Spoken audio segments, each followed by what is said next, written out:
우리는 계속해서 수요 예배 때 하나님의 이름에 대해서 알아가고 있습니다.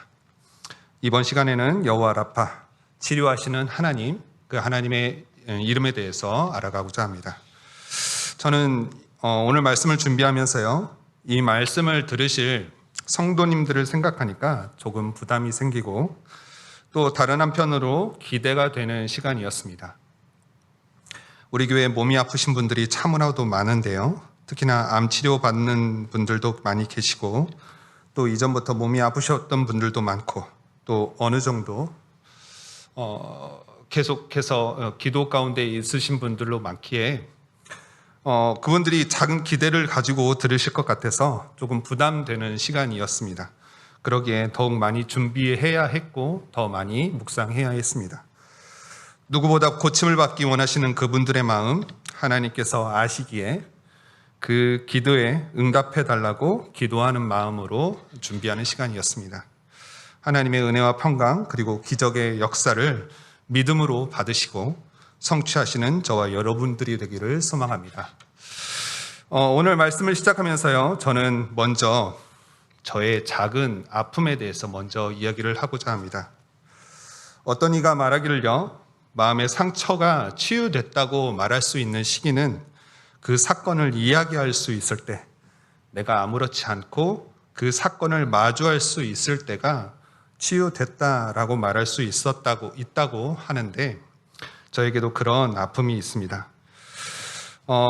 어떤 아픔이냐면요, 저희 아버지는요, 제가 군대에 있을 때 돌아가셨습니다. 아버지가 돌아가신 시기에 저는 해군에 입대해 있었고 해외 순항훈련을 실시하는 배를 타고 있었습니다. 이 훈련은 매년 해군 사관생도 4학년 학생들을 데리고요, 먼 바다에 나가서 훈련하는 것인데요. 때로는 몇 개월씩 여러 나라 군항에 입항해서 교민들을 대상으로 파티도 열어주고 또 우리 군에 가지고 있는 최신 정예 함정을 끌고 가서 군사력을 과시하는 그러한 시간입니다. 그때 아버지는 돌아가셨습니다. 간암으로 수술을 받으셨고 오랫동안 관리해 오셨는데 갑자기 병세가 악화되면서 결국 주님의 품에 안기셨습니다. 하지만 저는 아버지가 돌아가셨다는 소식을 듣지 못했고 아버지가 돌아가시고 한 3개월 정도 후에 한국에 와서야 아버지께서 돌아가셨다는 소식을 들었습니다. 그때 제일 서운했던 것은 아버지의 임종을 보지 못했다라는 것과 아버지께 돌아가시기 전 사랑한다 라는 말씀을 못 드렸던 게 가장 서운했습니다. 그때 보고 싶었던 아버지, 그 아버지의 임종을 보지 못한 게 한동안 아픔이었기 때문에 누구에게도 이 아픔을 꺼내지 못했습니다. 하지만 그때의 아픔보다 저의 슬픔보다 더 마음이 어렵고 힘드셨던 분이 바로 어머니이셨을 것입니다. 그리고 그 누구보다 삶의 무게를 철저하게 느끼셨던 분도 어머니이셨을 것입니다. 어머니는요, 그때부터 내 자녀를 키우시기 위해서 강한 어머니가 되어야 하셨습니다. 때로는 억척스러운 어머니가 되어야 하셨죠. 그리고 어머니는 자녀들을 위해서 보험을 하나 둘 들기 시작합니다. 아버지의 가족력으로 혹여나 가족들, 자녀들까지 그러한 나쁜 병이 들까 걱정하시면서 보험을 하나 둘 들기 시작하십니다. 제가 자립할 때까지 어머니는요, 암보험을 몇 개나 더 들으셨고요, 자녀들의 건강보다 자신의 건강보다 자녀들의 건강을 더 많이 걱정하셨던 분이었습니다. 어머니의 마음을 정확히 알 수는 없지만 그때 어머니는 보험을 의지하셨고 그 보험을 들므로 안정감을 느끼셨던 것 같습니다. 우리는요, 죽음과 질병 앞에 두려움이 있습니다. 질병에 걸려 죽으면 어쩌하나? 내 질병이 못 고치는 병이면 어쩌하나? 내가 병을 고치다가 돈이 없으면 어떻게 하나 이러한 걱정이 있죠. 그런 두려움이 우리를 사로잡습니다. 그 두려움은 또 우리의 민낯을 보게 만듭니다. 우리가 하나님을 찾는 사람이고 하나님을 경외한다 할지라도 그 두려움은 있고 때로는 보이지 않는 하나님보다 보이는 그러한 것들에 집착할 때가 있죠.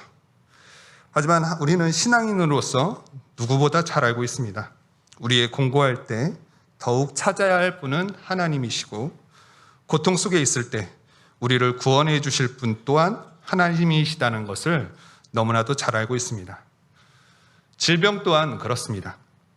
질병의 두려움과 고통이 찾아올 때 우리가 찾아야 할 분은 누구이십니까? 바로 하나님이십니다. 그 하나님이 오늘 말씀을 통해서 자신이 치료의 근원이자 병을 임하지 않게 하실 하나님이다라고 말씀하십니다. 하나님의 은혜가 오늘 우리의 삶 가운데 풍성하게 넘쳐나기를 소원합니다. 먼저 하나님은 우리에게 알아두어야 할 사항이 있음을 말씀하십니다. 그 알아두어야 할 사항이 무엇일까요? 바로 믿음의 여정 중에 믿는 자에게도 고통과 광야가 있다라는 것입니다. 출애굽기 14장을 보면요, 이스라엘 역사상 중요한 사건이 등장합니다. 이스라엘 백성들이 이 사건을 계속해서 기억하고 기념하며 그날을 떠올리기도 합니다. 그 사건은 400년 애굽 종살이에서 벗어나 바로 출애굽한 사건입니다. 10가지 재앙이 애굽에 임하고 마지못해 바로는 이스라엘 백성들을 보내주지만 마음이 바뀐 바로는 군대를 보내어서 이스라엘 백성들을 추격하게 합니다. 그때 하나님은 이스라엘 백성들에게 살 길을 주셨는데 홍해를 가르고 그 바다를 건너게 하신 겁니다.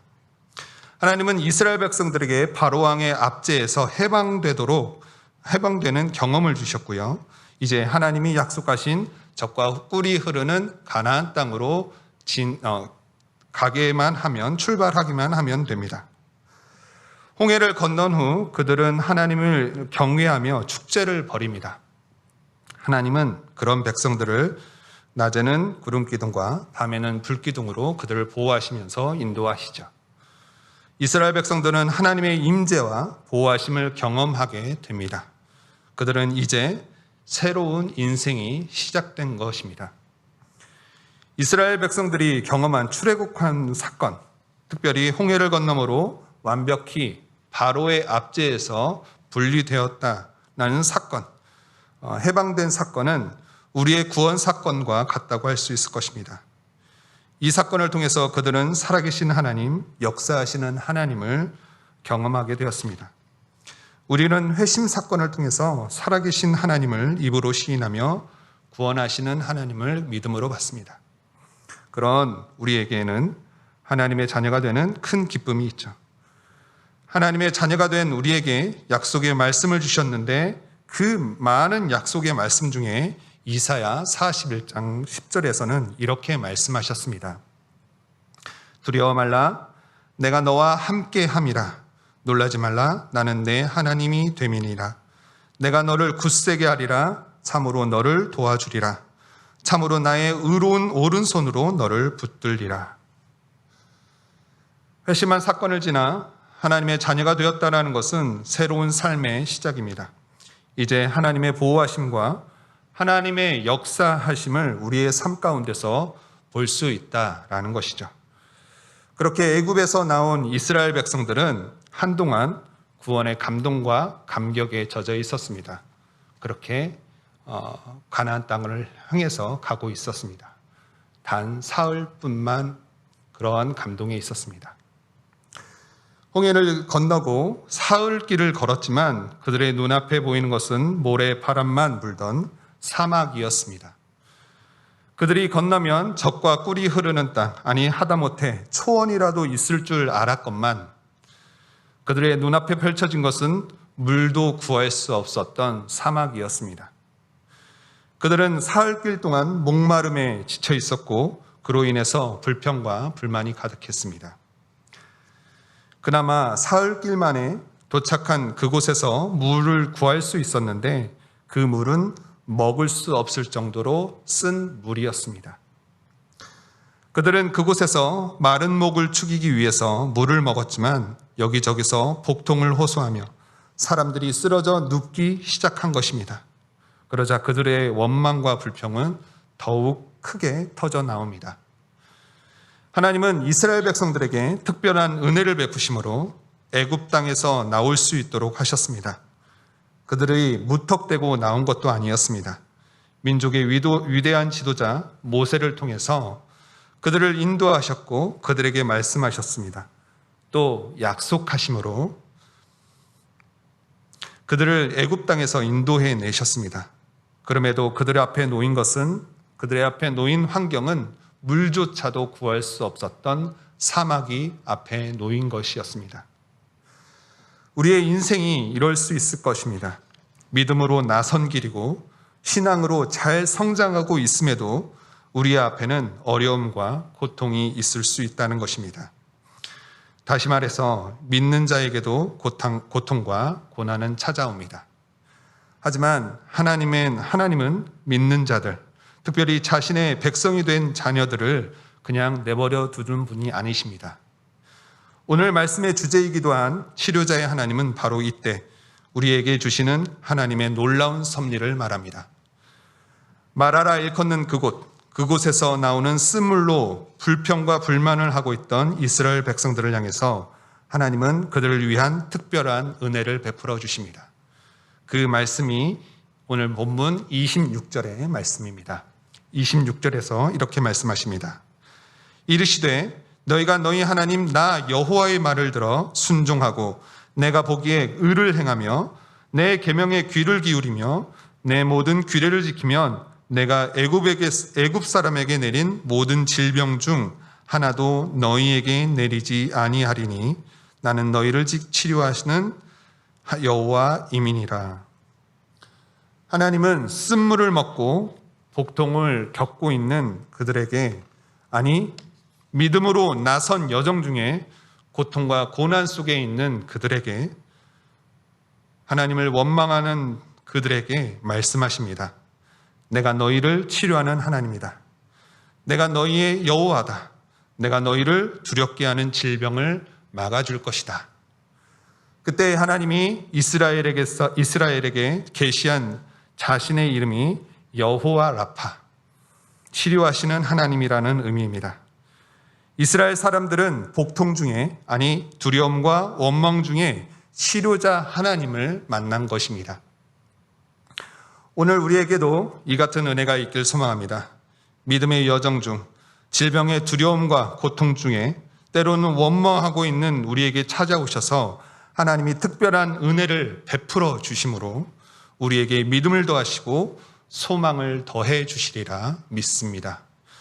그렇다면 오늘 하나님은 이러한 사건을 통해서 우리가 어떤 걸 배우기 원하셨을까요? 우리가 배울 것은 어떠한 상황에서도 하나님의 말씀에 순종하는 것을 배우기 원하셨던 것 같습니다. 오늘 본문 25절과 26절을 다시 한번 읽도록 하겠습니다. 모세가 여호와께 부르짖었더니 여호와께서 그에게 한 나무를 가리키시니 그가 물에 던지니 물이 달게 되었더라. 거기서 여호와께서 그들을 위하여 법도와 율례를 정하시고 그들을 시험하실세 이르시되 너희가 너희 하나님 나 여호와의 말을 들어 순종하고 내가 보기에 의를 행하며 내 계명을 귀를 기울이며 내 모든 규례를 지키면 내가 나도 너희에게 내리지 아니하니니 나는 너희를 치료하신 여호와임이니라. 하나님은 당신의 백성들이 부르짖을 때 그 기도에 응답하시고 치유하시는 기적을 베푸신다라고 말씀하십니다. 그뿐만 아니라 그 백성들에게 말씀을 주셨습니다. 그리고 그 말씀에 따라 그 말씀을 지켜 행하면, 그 말씀에 또 귀 기울이면 하나님의 의를 행하라 라고 말씀하시고 그 기도에 응답하실 것이니, 동시에 응답하실 것이니 그 응답이 바로 너희를 치료하는 하나님이다 라고 말합니다. 우리가 잘 알고 있다시피 시험에는 세 가지가 있습니다. 테스트, 트라이얼, 템테이션, 이 세 가지가 있습니다. 테스트는 학생들이 시험하는 이그잼의 뜻을 하고 있고, 트라이얼은 시련으로 볼 수 있고, 또 템테이션은 사단의 유혹으로 구별할 수 있습니다. 오늘 본문에서 보는 시험은 두 번째 문맥상 두 번째 의미를 뜻하는 것 같습니다. 제가 좋아하는 표현 중에요, 인생의 롤러코스터라는 표현이 있습니다. 성도님들보다 그닥 많은 인생을 살지는 않았지만 인생을 살다 보니 어쩔 때는요, 상승곡선을 그리듯이 승승장구할 때가 있습니다. 또 어쩔 때는 하강곡선을 그릴 때가 있었습니다. 믿음도 마찬가지인 것 같습니다. 신앙생활을 할 때 상승곡선을 그릴 때가 있습니다. 그땐 말씀 하나의 은혜를 받습니다. 무엇이든지 아멘이 되고 기쁜 마음으로 받습니다. 하지만 하강곡선을 그릴 땐 모든 게 무기력하고 아멘조차 나오지 않을 때가 있습니다. 작은 것 하나에 의심이 되고 실망과 낙심이 될 때가 있죠. 상승곡선을 그릴 때는 두말할 것 없지만 하강곡선을 그릴 때에는 하강곡선을 그릴 때에도 우리는 하나님을 붙들어야 합니다. 하나님 외에 한눈 팔지 말고 하나님의 말씀을 붙들어야 우리가 다시 일어날 수 있는 것입니다. 담임 목사님께서 인생은 관리의 연속이다라는 말씀을 하실 때가 있었습니다. 성공할 때에도 관리를 잘해야 하고 또 실패할 때에도 관리를 잘해야 한다라는 이야기입니다. 인생이 순항할 때에도 하나님의 말씀을 붙들어야 하지만 폭우가 오고 폭풍이 몰아칠 때에도 하나님의 말씀을 붙들어야 우리가 살 수 있는 것입니다. 그것이 진짜 믿음인 것입니다. 하나님은 오늘 말씀을 통해서 우리에게 이러한 믿음을 요구하십니다. 우리에게 거센 모래 폭풍이 몰아치는 사막을 건널지라도 하나님의 말씀을 붙잡는 인생이 되어라.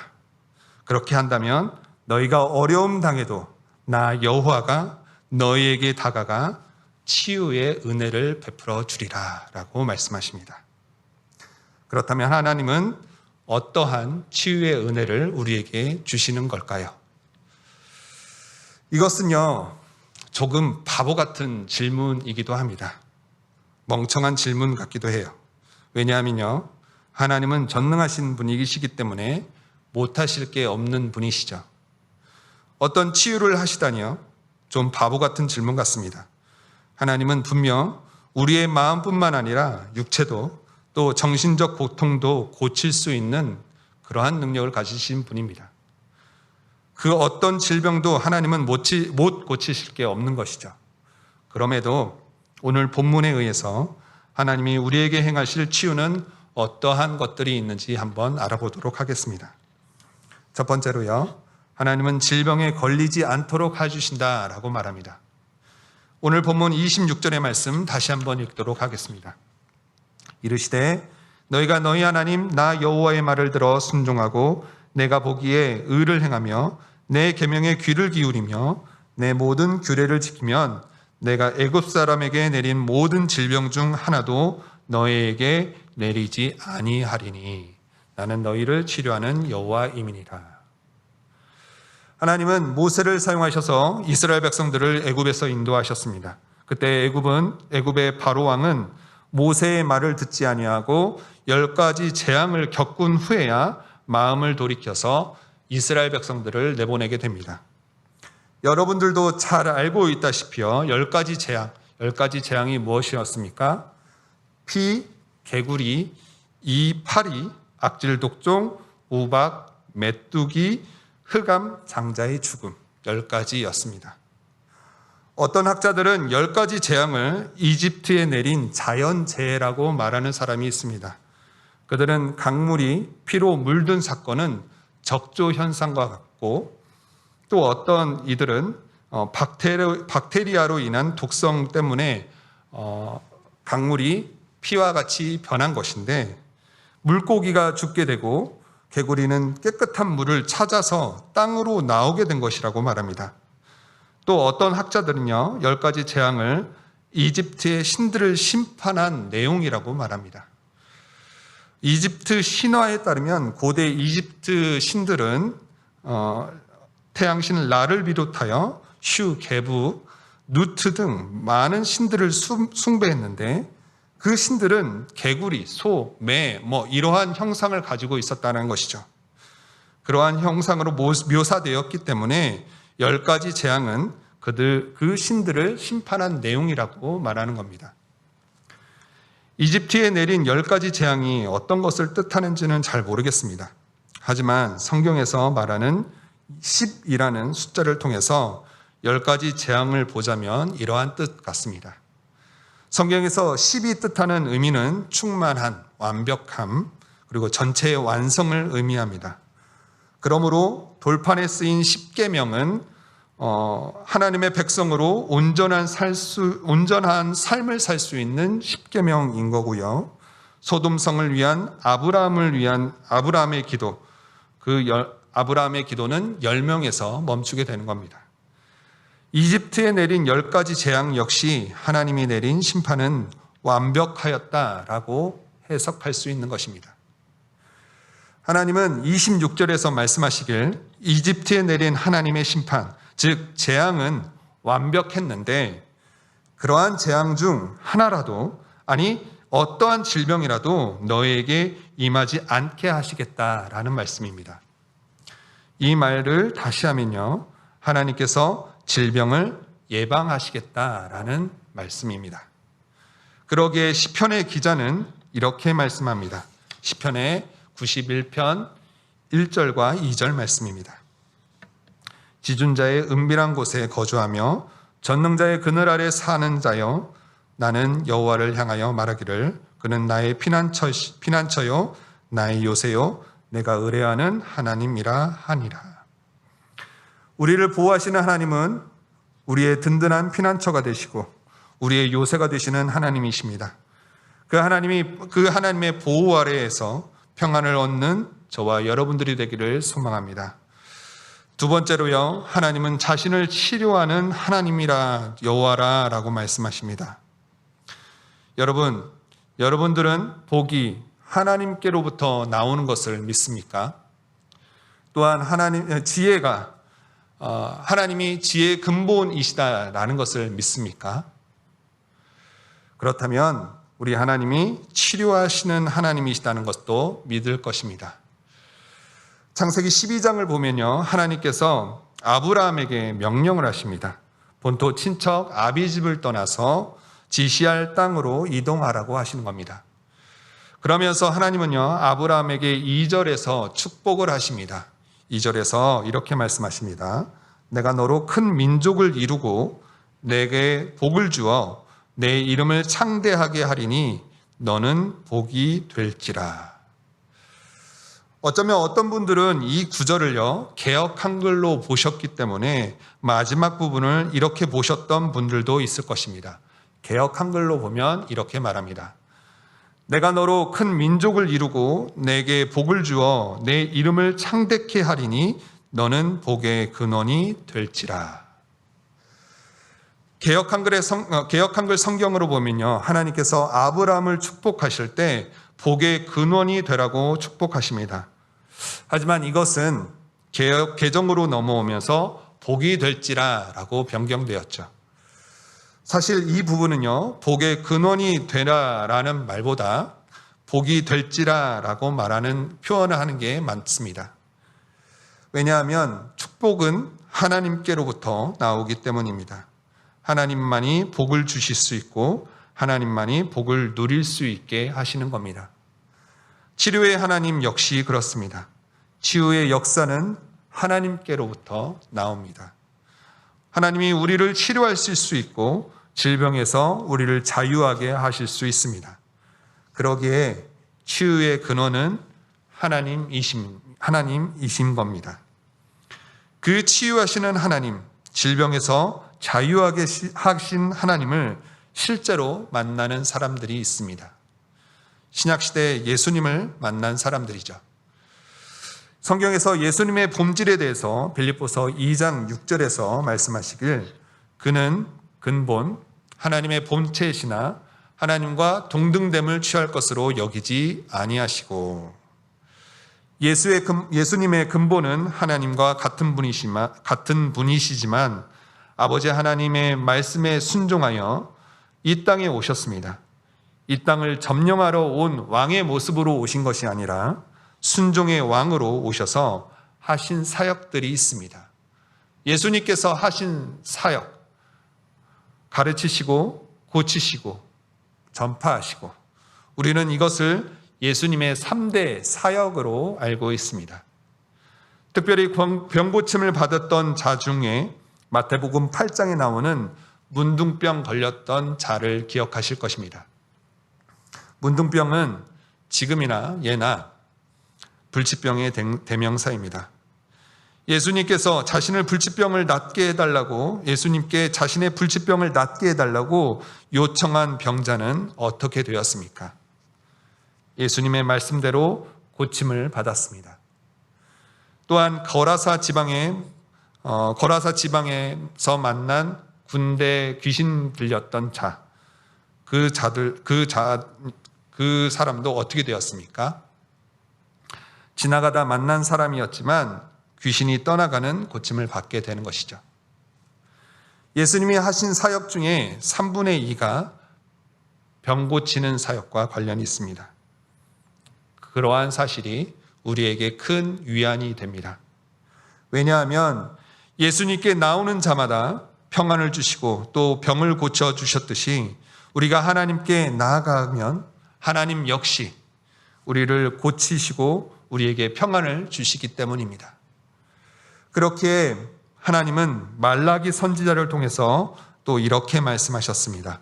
말라기 4장 2절의 말씀입니다. 내 이름을 경외하는 너희에게 공의로운 해가 떠올라서 치료하는 광선을 비추리니 너희가 나가서 외양간에서 나온 송아지 같이 뛰리라. 치료하시는 하나님은 우리에게 치료의 빛을 보이시는데 그로 인해서 우리가 외양간에서 나온 송아지처럼 기쁘고 즐거울 수 있다라는 것이죠. 그런데요, 안타깝게도 이 모든 질병을 예방하시고 치유하시는 은혜에 조건이 붙었습니다. 오늘 본문 15장 26절의 말씀입니다. 상반절의 말씀인데요. 내 모든 규례를 지키면 내가 애굽 사람에게 내린 모든 질병 중 하나도 너희에게 내리지 아니하리니 나는 너희를 치료하는 여호와임이라. 그 조건은 모든 규례를 지키면 이라고 말씀하십니다. 하나님 말씀에 순종한다면 그 모든 질병을 예방하실 것이고 어떠한 병이든지 고치실 것이라고 조건을 달아놓으신 것입니다. 율법과 규례는 교통법규와 같습니다. 교통법규가 때로는 나의 행동을 제약하기 때문에 거추장스럽게 느껴집니다. 하지만 교통법이 있으므로 우리는 안전하게 운전할 수 있고 다닐 수 있는 것이죠. 이와 마찬가지로 하나님의 말씀을 따라 살 때 하나님의 말씀이 우리를 안전하게 지켜주고 또 우리를 보호합니다. 그래서 율법을 지키는 것은 축복인 것이죠. 또한 말씀은 우리에게 오는 질병으로부터 우리를 보호하고 우리의 병을 고치는 은혜를 주신다라고 말씀하십니다. 말씀을 정리하겠습니다. 하나님은 어떠한 상황 속에서도 순종하는 법을 배우길 원하셨습니다. 그래서 믿음으로 나선 여정이지만 그 여정 중에도 고통과 고난을 허락하심으로 말씀에 순종하기를 원하셨죠. 그렇게 삶에서 만나는 고통은 우리를 영적 성숙을 만들어줍니다. 우리를 하나님만 바라고 하나님께 의지하도록 하는 것이죠. 이스라엘 백성에게 마라에서 쓴 물을 주셔서 고통 중에 있게 하신 것도 순종을 원하셨던 하나님의 독특한 훈련 방법이었습니다. 하나님은 이스라엘 백성들에게 말씀하시길 너희가 말씀에 따라 순종하면 너희에게 있을 모든 질병도 막아주실 것이고 그 어떤 질병도 고쳐주실 것이라고 약속하셨습니다. 그렇게 영적 성숙을 바라셨던 하나님은 이스라엘 백성들을 엘림이라는 곳으로 인도하십니다. 오늘 본문 27절의 말씀에서 이렇게 말합니다. 그들이 엘림에 이르니 거기서 물샘 12과 종려나무 70그루가 있는지라. 거기서 그들이 그 물 곁에 장막을 치니라. 마라에서부터 엘림까지는 남쪽으로 한 11km 정도 된다고 합니다. 그곳에 샘 12과 종려나무 70그루가 있었다고 합니다.